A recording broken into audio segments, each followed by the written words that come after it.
A plantação de igrejas é um aspecto desafiador da missão, porém extremamente essencial em toda a história da igreja. Como podemos identificar oportunidades e elaborar caminhos eficazes para plantar igrejas que impactem e transformem as cidades? Qual a importância do grupo base? Para nos orientar sobre esse tema, convidamos o pastor Júnior Mendes, pastor e líder do movimento Radiação em Campinas. Casado com Ana Paula, pai de Rafael e João. Formado em comunicação, pós-graduado em plantação e revitalização de igrejas pelo CTPI. Atualmente secretário da Convenção Geral da Promessa. Vamos dar as boas-vindas ao pastor Júnior Mendes no palco da conferência.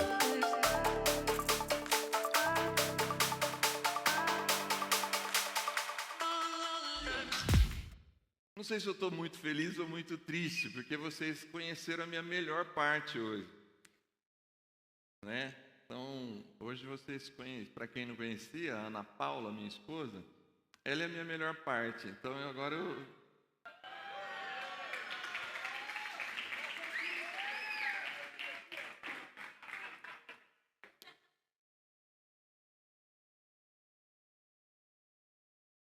E às vezes, de repente você acha que eu vou bem em alguma coisa, tem muito a ver daquela moça ali, porque eu não desço uma vez de qualquer lugar para que eu não seja assim, para que ela milimetricamente calcule e me mostre aspectos que eu falhei e o que eu acertei. Então esse é um grande incentivo. Eu acho que a gente que é pastor e que fala bastante, nunca devia se negar a ouvir, mesmo quando a gente fica meio bravo, quando ela, mas eu achei que eu fui bem. Ela fala, não foi bem nada, coisa nenhuma. Mas é isso.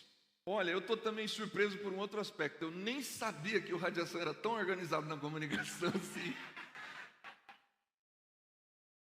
Porque na divisão pastoral que a gente fez, a gente tem hoje lá comigo mais 3 pessoas que funcionam e atuam no Ministério Pastoral. A própria Paula, minha esposa, ela assumiu essa área da comunicação.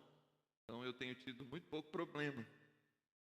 Os problemas que eles têm, eles se resolvem junto com a Paula lá e tem funcionado muito bem. A gente também tem um pessoal para a área da administração, que ajuda a gente na parte da administração. E agora a gente está tentando construir uma área mais jovem, né? E eu acabo liderando o Radiação de forma geral, desde a sua plantação e também na condução das séries e da pregação, que a gente chama, vocês viram eles falarem bastante aqui um termo que eles não explicaram, reflexão. A reflexão é como a gente chama a nossa pregação lá. A mensagem, a pregação, naquela ideia de uma linguagem simples, acessível, acolhedora, a gente chama a pregação de reflexão, tá bom? Bom, meu assunto não é esse, né? Meu assunto é plantação de igrejas, vai acabar tocando em algumas coisas. E a proposta que a conferência me passou é a gente conversar um pouco sobre esse assunto, na perspectiva de caminhos para a plantação de igrejas que cumpram a missão no contexto contemporâneo. Eu sei que o assunto plantação de igrejas é um assunto novo para a gente, promessista, é um assunto de poucos anos. Eu penso que, inclusive, o projeto de missão urbana que nasce ali a partir do movimento Radiação, ele, enquanto característica de plantação contemporânea, talvez ele seja um dos primeiros, se não o primeiro, no ambiente da promessa. Agora a gente já começa a ter outras plantações. A gente já tem, por exemplo, lá na Convenção Paulista, a Promessa Hortolândia, que nasce numa perspectiva contemporânea, num projeto de plantação de igrejas. Nós temos o Radiação Sorocaba, lá na Convenção Paulista, na mesma direção. E a gente sabe que tem gente começando a se mexer na ideia da plantação. Se você é promessista de muito tempo, a leitura que a gente tem de plantar a igreja, a gente usa um outro termo, a gente fala abrir igreja. Abriu uma igreja, a inauguração, vai ter vai cortar a faixa, né? Porque abriu uma nova igreja, ou abriu uma congregação. Essa é a linguagem que a gente usa, de abrir igreja. Mas, biblicamente falando, o melhor termo para a gente pensar a abertura de uma igreja é o termo plantar uma igreja. Porque abrir uma igreja Quando a gente abre uma igreja, a mentalidade é uma mentalidade de cópia.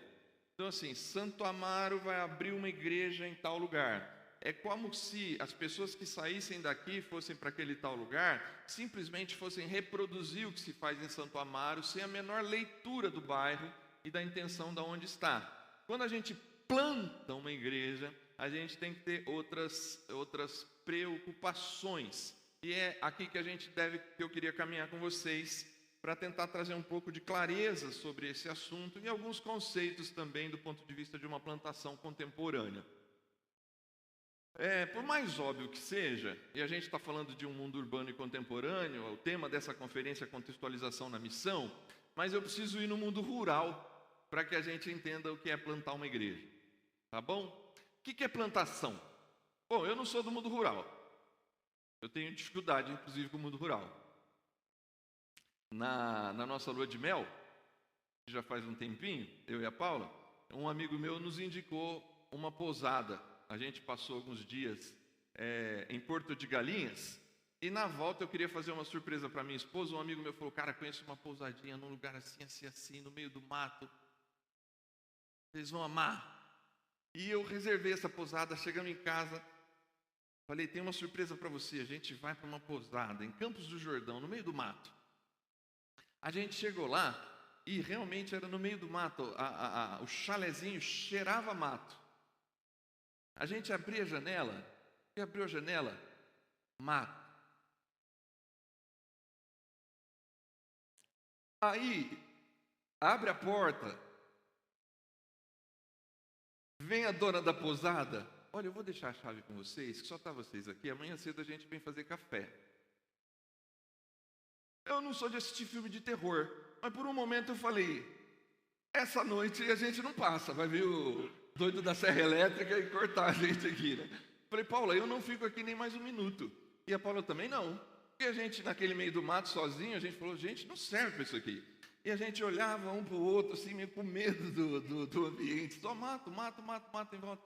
Aí a gente foi, eu vou ter que confessar o pecado aqui para vocês. Eu já era pastor? Não era não, tinha acabado de casar. Aí não importa, né? Eu já era crente. Mas eu voltei para a dona da pousada: olha, infelizmente, surgiu um compromisso de trabalho, eu vou ter que voltar para a minha cidade. E não vou poder ficar. Não, imagina, fica, tal. Eu falei: não posso. Não, eu vou te dar uma carta para você. Então, quando você quiser, você voltar. Está lá a carta até hoje, se alguém quiser. Tem 18 anos que eu guardo essa carta. Aí a gente foi para o centro de Campos do Jordão e alugou uma pousada no centro de Campos do Jordão, no meio do agito como é que chama aquele negócio que come muito em Campos do Jordão? Fundi, ali naquele meinho ali do Capivari. Porque naquele dia a gente descobriu que campo não era a nossa especialidade. Mas eu preciso voltar aqui. Bom, plantação do latim plantatio. Como eu falo bem latim, plantatio é a ação e o efeito de plantar. O que significa plantar? Inserir uma planta, um tubérculo ou um bulbo. Então, assim, vocês perguntaram o que era carrossel, o povo soube explicar. Não me pergunte o que é tubérculo ou bulbo, que eu não vou saber explicar. Mas é isso aí, uma planta, um tubérculo ou um bulbo na terra, com o objetivo de que aquilo crie raízes e cresça. É tão óbvio que a gente não dá atenção. E quando eu me aproximei desse conteúdo, eu dou aula de plantação de igrejas no seminário teológico, né? Só que isso aqui abre um horizonte para você, pastor, ou a sua igreja local, quando ela entender a possibilidade da plantação de igreja, que só isso aqui para mim já seria suficiente, sabe? Se você perder a próxima meia hora, se você guardar isso, já é suficiente para o tema. O conjunto daquilo que é plantado e o terreno no qual se cultivam as plantas, por conseguinte, recebe o nome de plantação. O que é plantação, então? Plantação é planta mais solo. Você não tem uma plantação aqui. Aqui parece que aqui não é mesmo. Mas assim, você não tem uma plantação num vaso. Ela tem uma limitação aqui. A plantação é algo que você escolhe um campo, você vai para esse campo e você vai plantar sistematicamente, organizadamente, a partir de uma ideia de que a união da semente, do bulbo, da planta, com o solo é o que gera a planta. Isso muda completamente a maneira como a gente enxerga a abertura de uma igreja. Porque qual é a semente que a gente planta? O Evangelho, não é? Quando a gente planta ou abre uma igreja, a gente está plantando ali a semente do Evangelho. Óbvio, tem a nossa confissão de fé, tem a nossa filosofia de ministério, tem um monte de coisa. A nossa denominação, mas, em tese, a gente planta uma comunidade de discípulos de Jesus. E essa comunidade ela vai se propor a alcançar pessoas para viverem o Evangelho a partir daquela comunidade, como a gente ouviu agora bastante sobre a comunicação do Radiação. Mas eu queria que você ficasse atento ao fato de que o que é plantado na sua essência é a semente do Evangelho. E quando a gente planta a semente do Evangelho, quando a gente pensa na perspectiva da abertura, a gente infere que a gente não precisa se preocupar com o solo. Mas quando a gente não se preocupa com o solo, a gente não está plantando igreja. A gente está simplesmente abrindo uma porta. Então, aí você vai me dizer assim, mas a semente do Evangelho é poderosa. Amém? E é mesmo. Só que Jesus e os apóstolos se preocuparam constantemente com o solo. E eu começo com Jesus, depois eu chego nos apóstolos. A parábola do semeador, muito conhecida de todos nós, que está em Lucas capítulo 8, todo mundo conhece, né? E o semeador saiu a semear. Algumas sementes caíram aonde? Na beira do caminho. Veio o pássaro, tirou a semente e levou embora. E depois algumas sementes caíram no meio das pedras.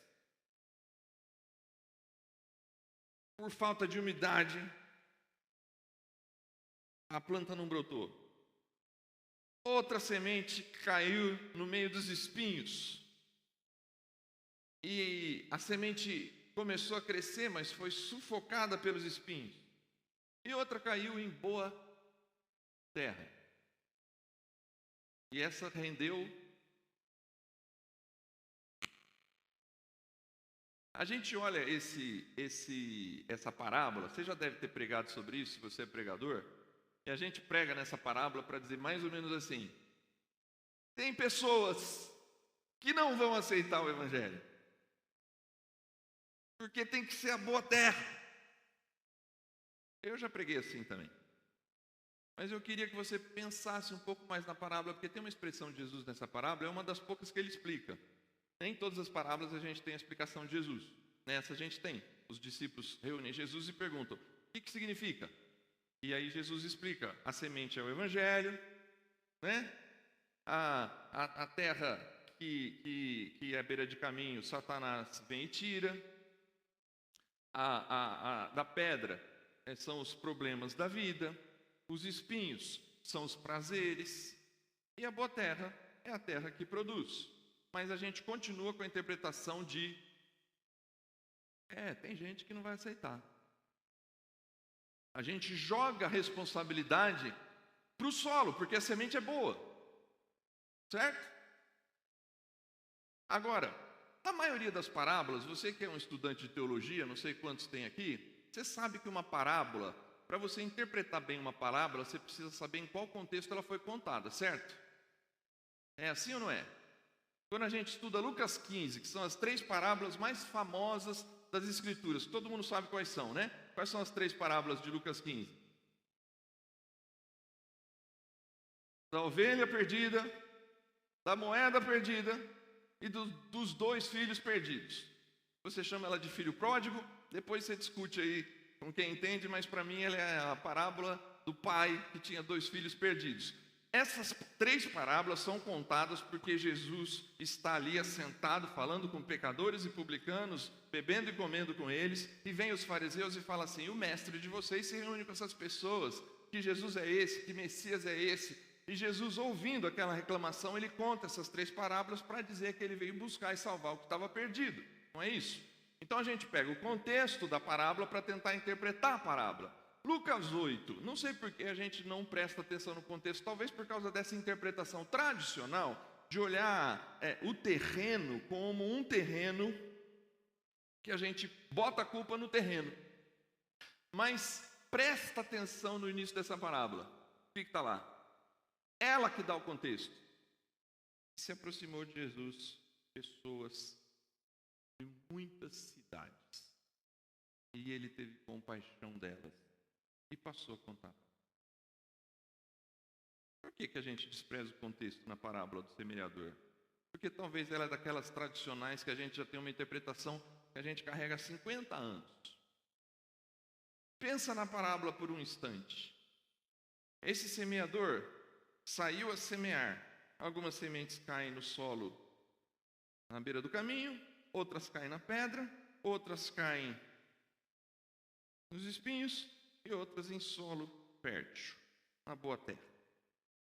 Qual a diferença da beira de caminho para a boa terra? Num contexto normal, quanto andou esse semeador? 1 quilômetro? 2? Alguém da área de geologia aqui? Tem geólogo? Graças a Deus. Eu não sou geólogo. Eu não gosto de mato, como eu já disse. Mas eu ouso dizer que se aqui não tivesse isso aqui, fosse terra, e a terra aqui, a terra de 1 quilômetro, do ponto de vista da qualidade da terra, é a mesma. Boa ou ruim? Concorda comigo? É provável que eu esteja certo. Como não tem nenhum geólogo, depois você se vira para correr atrás de saber isso. Mas eu penso que a terra que está aqui, da terra que está ali, 100 metros na frente, é o mesmo solo. O semeador não saiu a semear de avião. Ele semeou São Paulo, Paraná e Rio Grande do Sul. Ele semeou numa área pequena, num raio. Olha como a palestra da comunicação e a palestra da plantação se reúnem aqui agora. É num raio de ação, de 1 quilômetro, 2 quilômetros, 5 quilômetros. O que diferencia a terra de beira de caminho da terra boa? Eu vou te dizer então, para não perder muito tempo, porque eu não estou pregando sobre a parábola. Mas, para mim, quando Jesus diz, quem tem ouvidos, ouça o que eu estou dizendo. E se o começo da parábola é assim, Jesus viu que se reuniu pessoas de várias cidades e ele teve compaixão delas. Para mim, ele está dizendo assim, existem pessoas na cidade que têm uma vida exposta ao mundo espiritual. Existem pessoas na cidade que têm uma vida com muitos problemas e dificuldades. Existem pessoas na cidade que estão tão envolvidas nos seus prazeres e no seu lazer, na preocupação com o dinheiro, que elas não conseguem dar atenção à mensagem do Evangelho. E existem pessoas que darão atenção à mensagem do Evangelho. E aí ele pede assim, ouça o que o Espírito diz às igrejas. Jesus tem o foco em todas essas 4 tipos de pessoas. O que diferencia essa pessoa que aceita o Evangelho das outras? O cuidado com o solo. Porque plantação é semente mais solo. Então se eu pego a beira de caminho e ponho uma cerca e um espantalho, o passarinho vai continuar entrando? Aí eu vejo que tem pedra e eu, como semeador, retiro a pedra. Eu vou tornar aquele solo mais úmido? E se eu vejo os espinhos e eu corto? Aquela terra à beira de caminho não vai virar boa terra? Sim ou não? O único elemento que não é interpretado por Jesus na parábola do semeador é o semeador. Porque o semeador precisa dar ouvido à parábola. E se o semeador quer plantar na terra, ele precisa cuidar da terra. Então pare de reclamar das pessoas e passe a cuidar delas. Esse é o foco da plantação. Então, assim, o solo vai variar. Em Atos, a plantação é urbana. O solo são as cidades pagãs da Ásia e da Europa. Deus é o Deus que envia. A igreja é enviada. A missão mais importante das Escrituras é o envio de Jesus Cristo e o envio da igreja. Jesus Cristo é a encarnação da missão, o Espírito é o poder da missão e a igreja é um instrumento dessa missão. E a cultura é o contexto em que a missão ocorre. Então, numa plantação de igreja, a gente confia em Deus, a gente pede para o Espírito, a gente prega Jesus, mas a gente não se preocupa com o solo. Vai dar errado. Mas a semente é poderosa? É. Mas Jesus se preocupou com o solo e os apóstolos se preocuparam com o solo. A gente precisa se preocupar com o solo. Se a gente não olhar para o solo, a gente corre o risco de não fazer a nossa parte. Para já ir lá em Paulo, ele diz assim: eu plantei, Apolo, e Deus deu. A gente já pula para o crescimento, que é Deus que vai dar o crescimento. Mas o Paulo plantou. E para plantar ele cuidou do solo, a gente vai ver isso daqui a pouco. Aí ele deixa Apolo em Corinto para Apolo regar a planta. Tem cuidado, tem preocupação humana. Eu lembro na constituição do Movimento Radiação, quando a gente montou o grupo base que ia começar o processo de plantação da missão urbana, a gente, obviamente, a gente sofreu tudo aquilo que é novo, tudo aquilo que se propõe a fazer algo um pouco diferente. É natural que sofra críticas. E a gente levou algumas pessoas que tinham certa preocupação com aquilo que a gente ia fazer. A gente chamou essas pessoas para conversa. E uma irmã que estava lá com a gente, uma líder influente lá, ela virou e falou assim: mas como foi escolhido o grupo base? A gente selecionou algumas pessoas assim das igrejas, conversamos com alguns pastores. E ela falou assim: mas a escolha foi humana. E eu fui muito respeitoso, mas na hora eu pensei assim: irmã, eu não sou um anjo, eu não tenho como escolher como um anjo, eu escolho como um ser humano. Mas óbvio que a resposta foi bem mais educada do que isso. A gente falou assim, e é verdade, porque é o que Jesus fez quando ele escolheu os 12 discípulos. O que Jesus fez para escolher os 12 discípulos? Orou, no dia seguinte acordou, reuniu os 70, chamou 12. Ah, mas é Jesus. Então, mas foi o Jesus homem que fez essa escolha. E dentro dos 12, talvez mais der errado ali, mas a gente tem certeza. O Pedro, que é o bonzão da turma, até o dia da crucificação ainda estava dando errado. Ele cortou a cabeça do Malco, pegou a orelha, e Jesus: não, filho, faz 3 anos e meio que a gente está junto, e você ainda fazendo essas besteiras, deixa eu colar a orelha do menino. Porque o melhor deles, que era o Pedro, ainda dava trabalho. Então, assim, a cultura é o contexto em que a missão ocorre. Se a gente não se preocupar com o contexto, a gente desvaloriza o solo. Mas, pastor, a semente é o poderoso Evangelho de Cristo Jesus. Amém, glória a Jesus, é mesmo, eu concordo. Mas esse poderoso Evangelho vai ser plantado numa terra. E ou eu cuido da terra, ou eu não estou valorizando, como você diz, a poderosa semente do Evangelho. Bom, então como é que eu defino plantação de igrejas? É um movimento orgânico, intencional e consistente de estabelecer uma comunidade de discípulos de Jesus em uma determinada cidade ou bairro. Isto é um movimento orgânico, consistente e intencional de pegar a semente do Evangelho e plantá-la num solo, numa comunidade, num bairro. Movimento, porque a igreja ela é um movimento. No dia em que a igreja se torna um monumento, ela deixa de ser igreja. Igreja é uma estrutura em movimento. Pedro, tu és Pedro, e sobre esta pedra edificarei a minha igreja. Qual pedra? Tu és o Cristo, Filho do Deus vivo. E as portas do inferno não prevalecerão contra ela. Quantas vezes eu interpretei esse texto errado? E talvez você também fez. Eu, na minha adolescência, acho que eu já falei isso para alguns de vocês.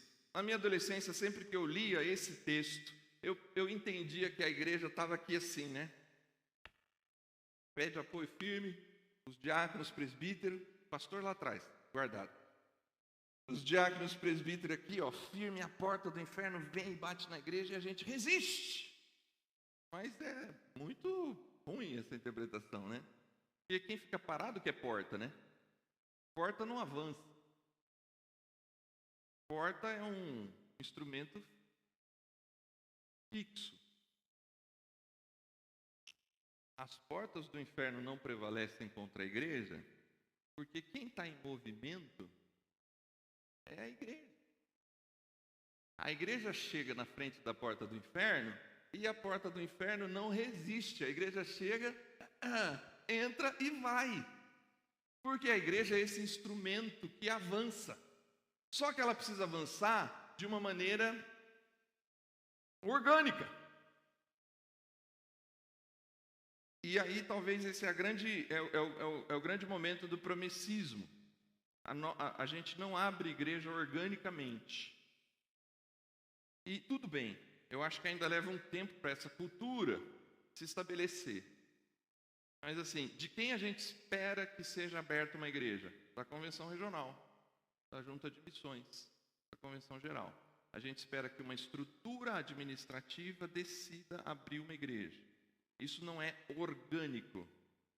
Isso é uma decisão administrativa. É a nossa realidade hoje. Tudo bem, faz parte do processo. E eu acho que a gente está começando a avançar na maneira do gestor administrativo entender esse processo. O nosso sonho enquanto denominação é no dia em que nós tivermos e chegarmos no seguinte ponto, da igreja local, por exemplo, Santo Amaro, tomar a decisão a partir do seu conselho e da sua liderança, junto com o seu pastor, nós vamos plantar uma nova igreja. Aí chama as estruturas administrativas para ter as aprovações necessárias, mas a plantação ela precisa ser orgânica. Uma igreja local, ela adora, ela comunga, ela evangeliza, ela discipula, ela serve, e uma igreja local saudável planta novas igrejas. Porque você vai pegar um bulbo, você vai pegar uma planta, tirar da raiz ali, pegar a raiz, sei lá como é que faz, eu não sou da área. Você vai transportar para um outro solo. Para aquele solo pegar, você vai cuidar do solo, plantar, isso é orgânico. Precisa ser orgânico. É um movimento orgânico e intencional. É preciso estratégia. Ah, mas ao confiar na estratégia, você deixa de confiar em Deus. Porque a gente precisa aprender, como promessistas, a entender que poder, vontade e direção de Deus não são contrários a planejamento, estratégia e ação humana. O problema é ação demoníaca. O problema é carnalidade, não humanidade. Homens e mulheres foram chamados a tomar decisões para o reino de Deus. E a gente precisa tomar decisões. Neemias, ele ora a Deus quando ele descobre que os muros de Jerusalém estão caídos. Você lembra disso? Ele ora a Deus. Mas aí no dia que o rei lá, como é que chama o rei? Esse aí. Quando o rei chama, Neemias, você está triste. Ele fala, estou sim. Por que você está triste, rapaz? Meu povo lá, aqui está meu tempo, a primeira vez que eu vi. Rapaz,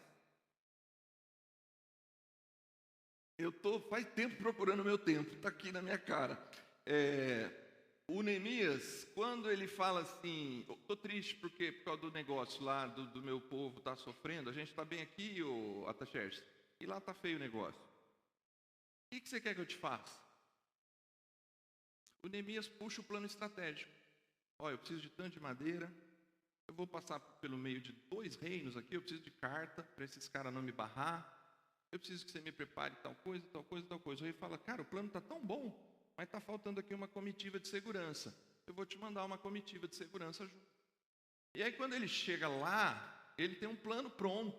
Ele passa na terra, ele visita a terra sozinho de noite, depois ele reúne as pessoas, ele sabe o que ele vai fazer. Ele une poder de Deus e vontade de Deus e direção de Deus, sensibilidade ao Espírito, com ação humana.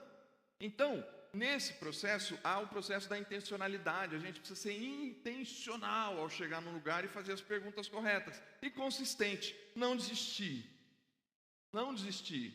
Eles contaram, eu fiquei tão emocionado do jeito que eles contaram, porque é bonito ver tudo que a gente está tentando fazer ali.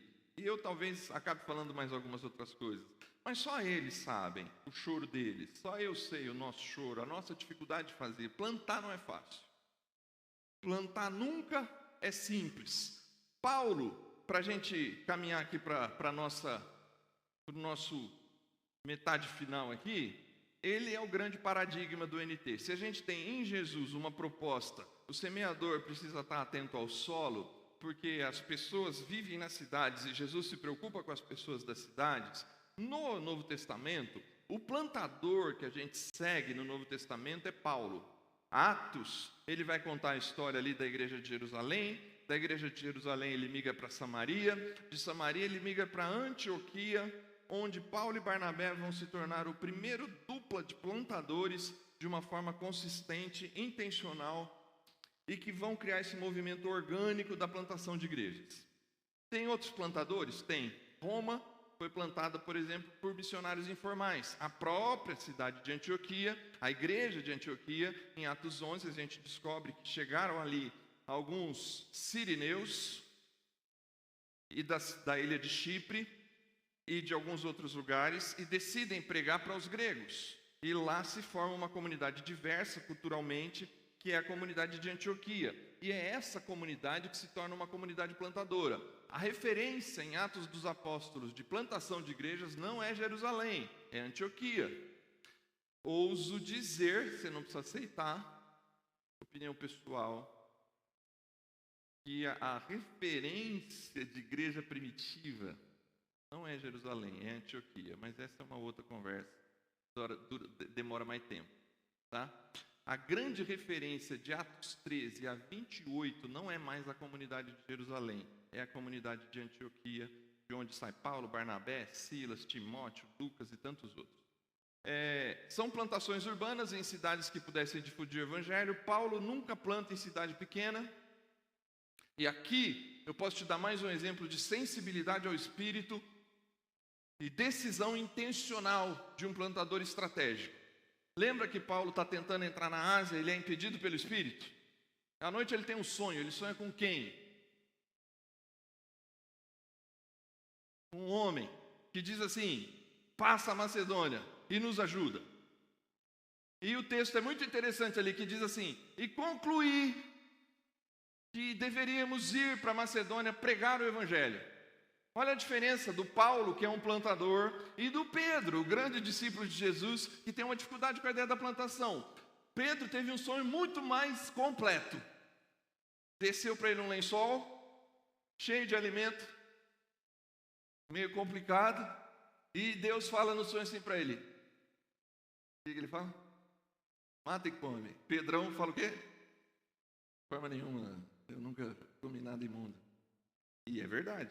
É o que ele falou. E aí Deus fala assim: não chame de imundo o que eu purifiquei. Bom, antes que você se assuste, não há nenhum intérprete das Escrituras que usa esse texto para defender que o texto está falando sobre comida, tá bom? Para acalmar os nossos ânimos aqui. O texto está falando sobre Cornélio, porque o evangelho vai chegar para os gentios. Então aí ele vai chegar uns homens e vão te levar para a casa de fulano. E aí os homens chegam e falam: viemos te buscar e te levar para a casa de fulano. O Pedro, eu acho muito interessante esse texto. Eu acho, chega a ser, para mim, cômico.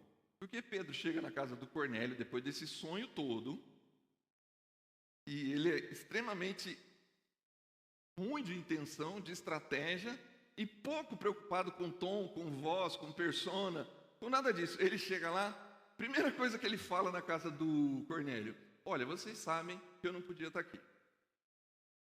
porque eu nunca me reuni com pessoas igual vocês. Bem gentil, uma voz bem acolhedora. E ele está na casa do cara ainda. Ele foi na casa do cara para dizer que aquela casa não merecia o sapato do pé dele. E aí ele faz a seguinte pergunta, que eu acho ainda mais brilhante, assim, para não dizer outra coisa. Ele fala assim: muito bem, por que vocês me chamaram? Cara, tá na cara, o evangelho precisa chegar aqui e você não entendeu? Aí Paulo, ele tem um sonho assim: passa a Macedônia e nos ajuda. E Paulo poderia interpretar assim: tem alguém doente lá, vou lá orar por um doente. Mas Paulo fala assim: eu tinha que ir lá para fazer o quê? Plantar a semente do evangelho. Ele vai. Aí ele passa em 2 cidades que eu não vou lembrar os nomes agora. Ele entra na Macedônia. A primeira cidade que ele passa, ele pula. A segunda cidade que ele passa, ele pula. E ele vai parar em qual cidade? Filipos. Por que ele para em Filipos? Por causa da estratégia humana de Paulo. Qual que é a estratégia de Paulo? Pregar em cidade grande, não em cidade pequena. Então assim, ele ouve a voz do Espírito, mas toma uma decisão humana de fazer o que ele pôs no plano estratégico dele. Eu prego em cidade urbana e não em cidade rural. E o sonho disse assim: um homem. E aqui eu vou pegar os mais pentecostal agora. Um homem. Ele sonhou com o quê? Um homem. Para quem que ele vai pregar? Para a Lídia. Então assim, se fosse uma pessoa que, ao ouvir a sensibilidade do Espírito, não estivesse disposto a tomar decisões, ele ia falar assim: não, aqui não é a cidade que eu tenho que pregar, não tem sinagoga, só tem um grupo de mulher, é outra. Vai ter homem aqui, quem se converte? A segunda convertida, outra mulher. É o terceiro, que é o carcereiro, que vai ser o primeiro homem que Paulo vai converter na cidade. Bom, as estratégias de plantação em Atos, a gente não tem muito tempo, eu vou passar, depois se você quiser ler, Atos 15, 16, 17, 18, 19 e 20, são as principais plantações que a gente conhece em Atos. Tessalônica e Bereia, exposição das Escrituras para os entendedores. Pode ler lá, Atos, se eu não me engano é 16 ou 17, Paulo chega em Tessalônica e ele vai ficar alguns meses defendendo o Evangelho a partir das Escrituras do Antigo Testamento. E aí ele vai para Bereia, e Bereia as pessoas são mais excelentes do que os de Tessalônica, e Paulo tem que se esforçar mais para explicar o Evangelho a partir das Escrituras do Antigo Testamento. Esse é o ambiente de maior familiaridade do promessismo. A gente está aqui tentando falar sobre caminhos de plantação no mundo contemporâneo. O promessismo em geral, nós temos conforto na plantação ou na abertura de igrejas no modelo Tessalônica e Bereia. Exposição das Escrituras e defesa das Escrituras para convencer que a maneira como interpretamos as Escrituras é correta. Mas esse Paulo, pregando a mesma semente do Evangelho, usa essa estratégia em Tessalônica e Bereia. Em Atenas, exposição do Deus Criador para a capital da sabedoria daquele tempo, a partir de conceitos conhecidos da cultura local. Paulo é bíblico em Atenas o tempo todo, sem utilizar um texto bíblico. Dói? Ou não? Dói, né? Veja! Eu estava até preocupado que ia surgir a pergunta. Então vocês não usam o termo pecado no Radiação, só erros e falhas? Ninguém perguntou, né? Ainda bem. Pecado é erro e falha. É só uma outra forma de falar. Veja Paulo em Atenas, por causa da persona, por causa do público. Paulo, ele chega em Atenas e fica revoltado com a idolatria da cidade, concorda?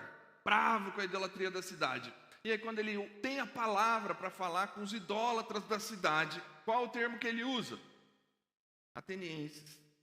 Vejo que vocês são muito religiosos. Porque andando pela cidade, eu vi diversos altares. E tinha um altar ao Deus desconhecido. É desse altar que eu quero falar para vocês. É o Deus que vocês não conhecem. Eu conheço. Aquele altar, vamos ser honestos, aquele altar, não há um autor, não há um estudo arqueológico que aponte que aquele altar era um altar para Javé, o Deus de Israel. Mas Paulo vai utilizar um elemento da idolatria para anunciar a boa semente. No meio da pregação, ele vai dizer assim, e tem um poeta de vocês, a gente cita isso como Bíblia, né? Mas é texto pagão, que está na Bíblia. Nele vivemos, nos movemos e existimos.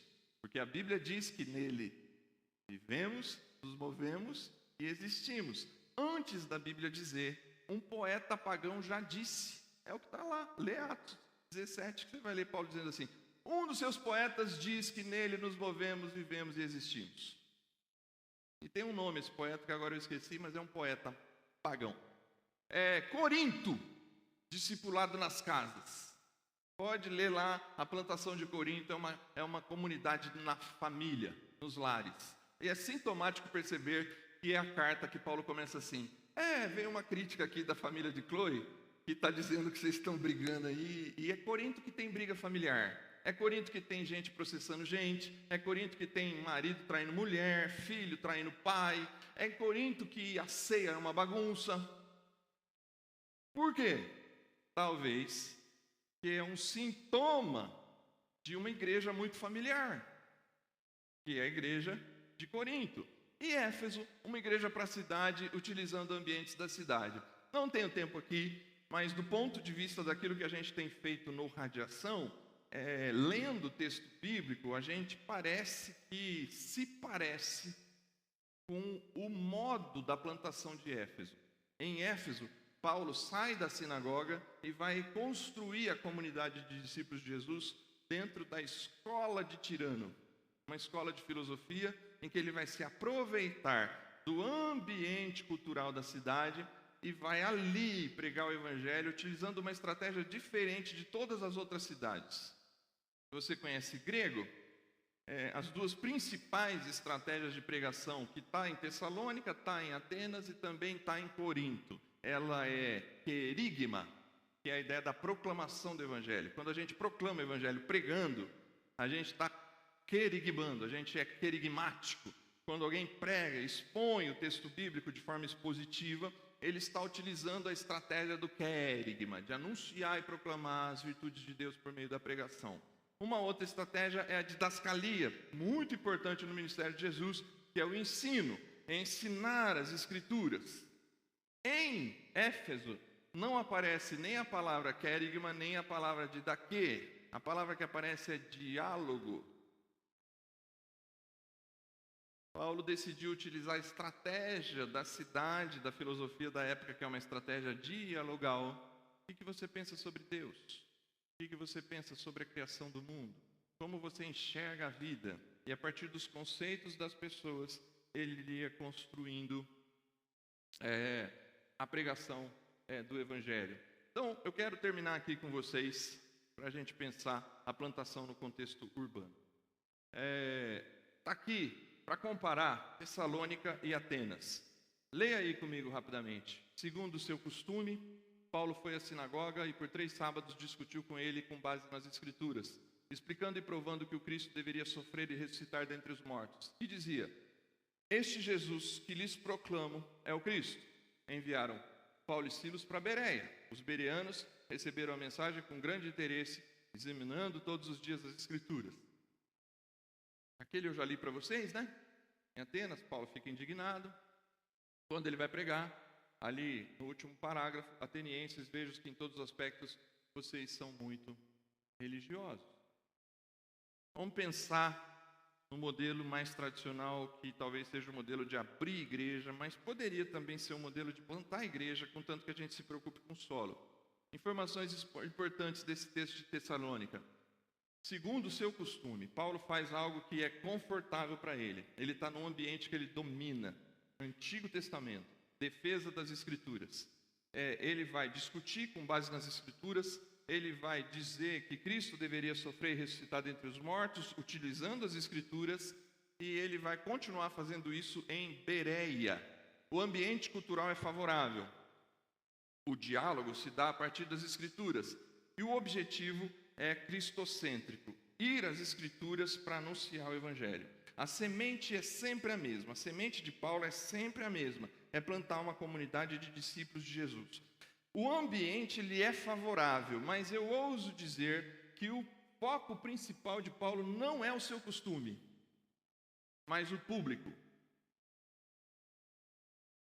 Se você prega num bairro que você identificou que ali há um volume de pessoas em que essa estratégia funciona bem, dizer que isso está errado e isso está certo, com base nas Escrituras, e isso for suficiente, use essa estratégia. Não porque ela é confortável, mas porque ela se adequa ao solo. Porque a semente é a pregação do Evangelho. O que está em jogo para Paulo escolher usar as Escrituras não é o seu conforto, é o público.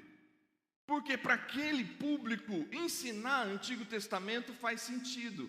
Ele faz isso e entende que é assim que ele deveria fazer. Esse é o ambiente cultural no Brasil até o final da década de 80. E talvez essa é uma das nossas grandes crises enquanto denominação. Nós olhamos para a história, olhamos para os nossos pais e identificamos que eles fizeram isso e deram certo. E alguns de nós falam assim, a gente deveria voltar a fazer igual aos nossos pais. E porque a gente parou de fazer igual aos nossos pais, a gente está com dificuldade. O meu pai está com 92 anos. Meu pai está em casa, na minha casa agora. Ele está passando um mês na minha casa que eu estou cuidando dele. Eu tenho refletido muito sobre isso com ele e na minha própria vida, no meu próprio ministério. O meu pai é um daqueles homens que serviu ao Evangelho com dedicação, com capacidade de fazer para o seu tempo, e ele respondeu positivamente ao seu tempo. Até a década de 80, num Brasil extremamente católico, e que há uma forte conversão a partir do pentecostalismo ao modelo assembleiano, e uma saída nossa de um adventismo do sétimo dia, a estratégia do convencimento, a estratégia de encher uma igreja e dois pastores discutirem e a igreja sair decidindo por uma ou pela outra, eles fizeram com muito brilhantismo.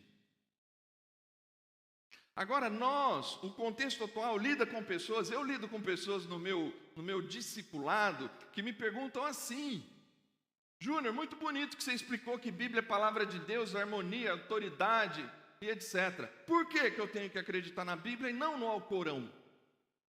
O que a Bíblia tem de especial que o Alcorão não tenha?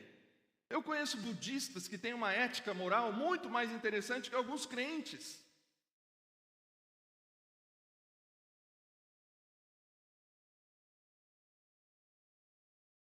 Não adianta eu falar para ele, porque a Bíblia é a palavra de Deus.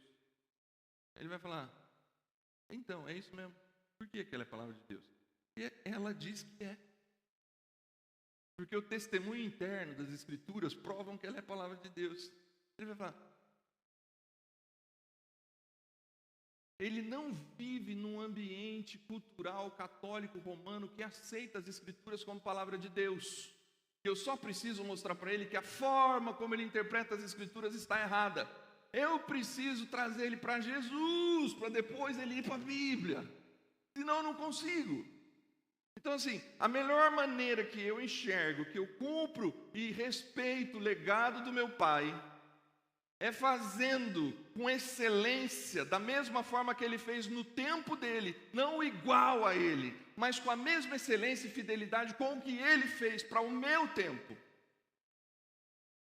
Esse é um grande desafio, porque o anúncio como convencimento das Escrituras é muito próprio em Tessalônica, e eu ouso dizer que em algumas cidades, em alguns bairros, inclusive de São Paulo, algumas cidades pequenas do interior, essa é a melhor estratégia. E se eu chegar lá, querendo falar, em vez de falar paz do Senhor, falar boa noite, eu não vou ser ouvido. Porque aquela comunidade espera que o pastor fale a paz do Senhor. Se eu não utilizar expressões do Antigo Testamento, talvez eu não seja ouvido. Então, Paulo, ele está focado aqui numa comunidade. Como que eu vou fazer essa relação da minha fé, do evangelho, da minha confissão de fé, numa plantação, num mundo contemporâneo? O mundo mudou. A cultura está mudando, o solo está muito mexido, e ele vai se tornando menos monolítico e católico, e um solo muito misturado, Então aí, o que está mudando de uma plantação para outra é o solo. Ambiente cultural extremamente desfavorável. Paulo está profundamente indignado. No começo, bem no comecinho, o dono da padaria, na esquina do Movimento Radiação, ele foi algumas vezes ao Radiação, ele é espírita, ele não voltou, mas eu tenho uma boa relação com ele. No começo, ele se aproximou muito de mim.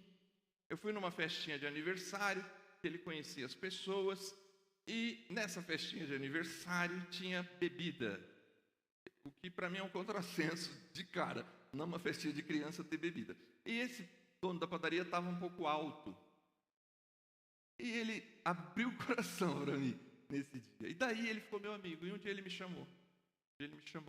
Cara, preciso falar com você. Eu me percebi como um missionário urbano, que às vezes a gente é pastor do bairro e não somente de quem frequenta o espaço.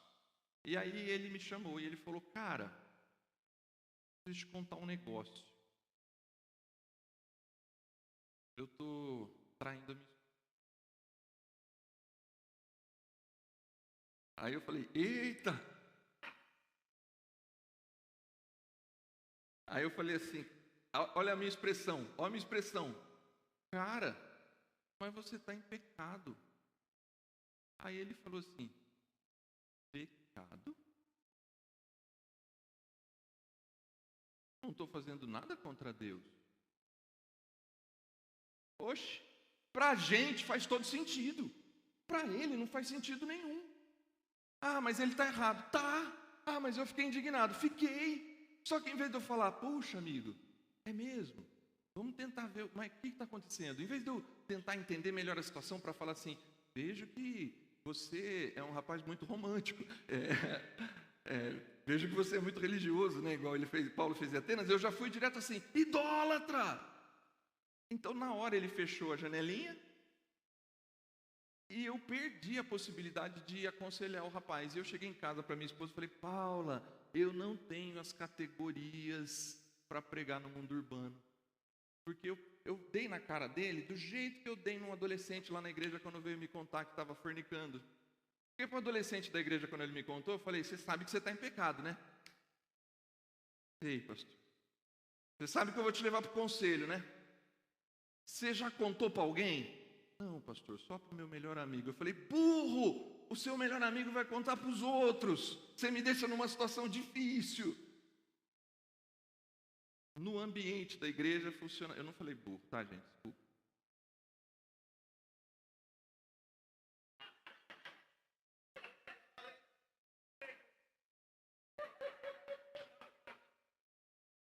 Só pensei.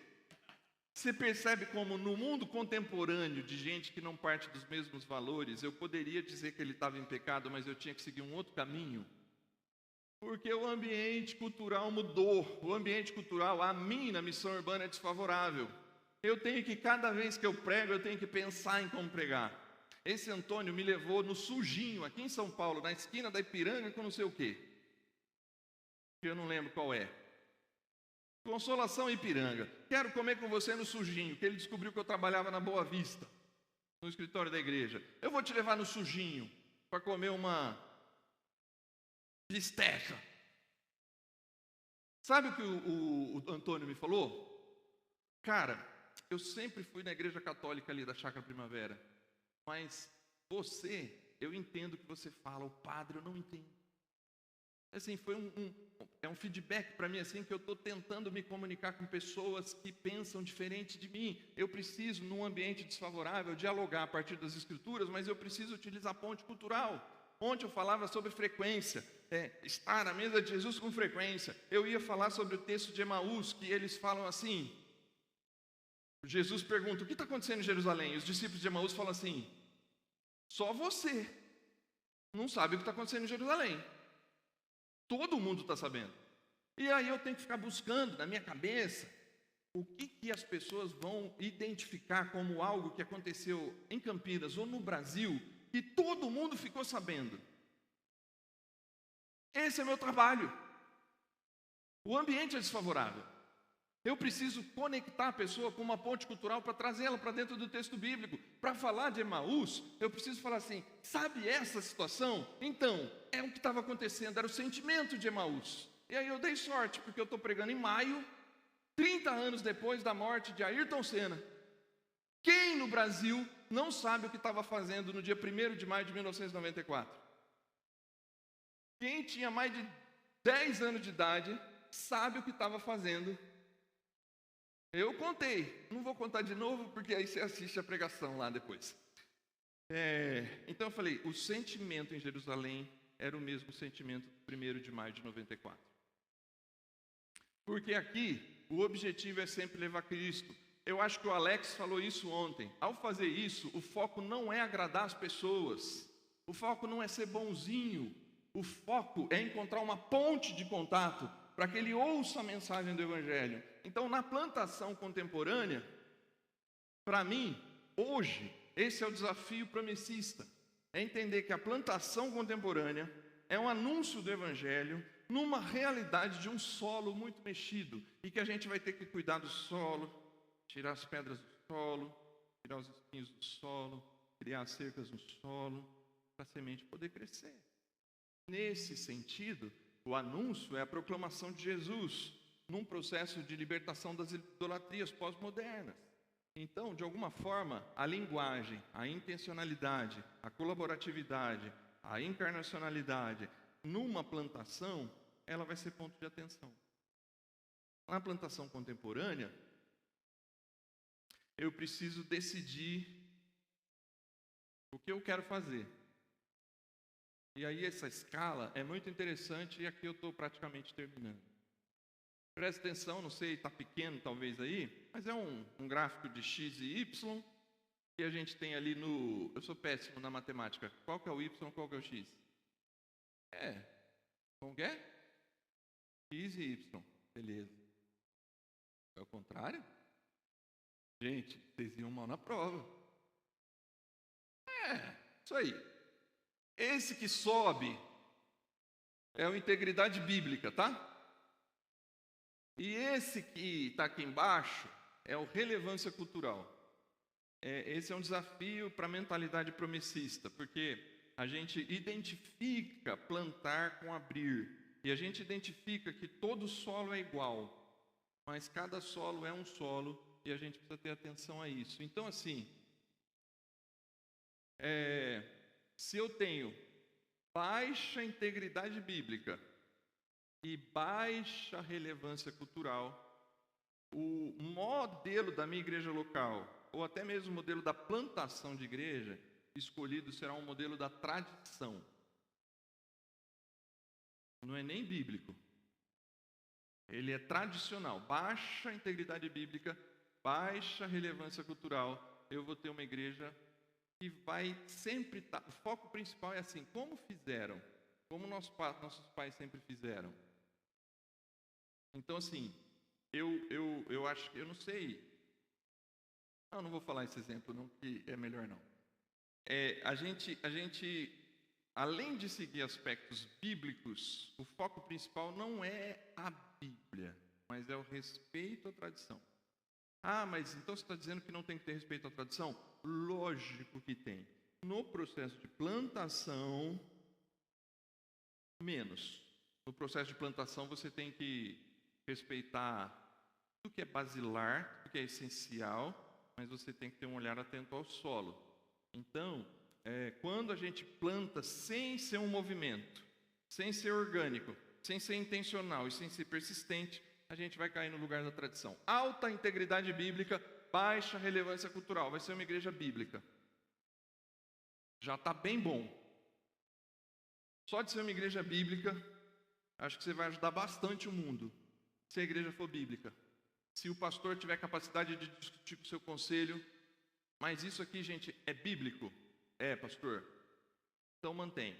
Então vamos manter, que é bíblico. Alta integridade bíblica e baixa relevância cultural. A gente vai chegar numa igreja bíblica. Alta relevância cultural e baixa integridade bíblica. Aí aquelas igrejas que vale tudo. Uma igreja liberal. Porque ela não tem Bíblia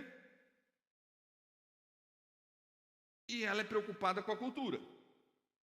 Então assim, uma coisa é usar o Ayrton Senna como ponte cultural. Outra coisa é usar o Ayrton Senna como referência de homem. São duas coisas totalmente diferentes. Então, assim, eu estou usando o Ayrton Senna com alta relevância cultural para ir para a morte de Jesus na cruz, no caminho de Emaús, com discípulos que acham que ainda Jesus está morto. Quando você tem alta integridade bíblica e alta relevância cultural, você chega naquilo que a gente chama de uma igreja missional. Uma igreja que tem compromisso com a integridade das Escrituras, mas tem preocupação com o solo. Atenção ao solo. Porque nós estamos plantando a semente do Evangelho em algum solo. Para isso, tenho 1 minuto mas como é que funciona isso na prática? É trabalhoso. A gente vai lançar em poucos meses um curso para plantadores de igreja, uma estrutura nova da promessa que se chama Reviva. É uma área para treinamento continuado de pastores, revitalizadores, plantadores e missionários urbanos e transculturais. Então lá vai ter um curso que a sua igreja local vai poder acessar e fazer para a plantação de igreja. Mas numa plantação a gente precisa de um semeador, de um plantador.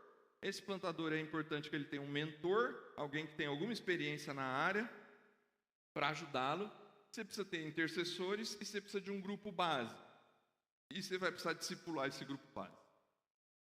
Por que discipular o grupo base?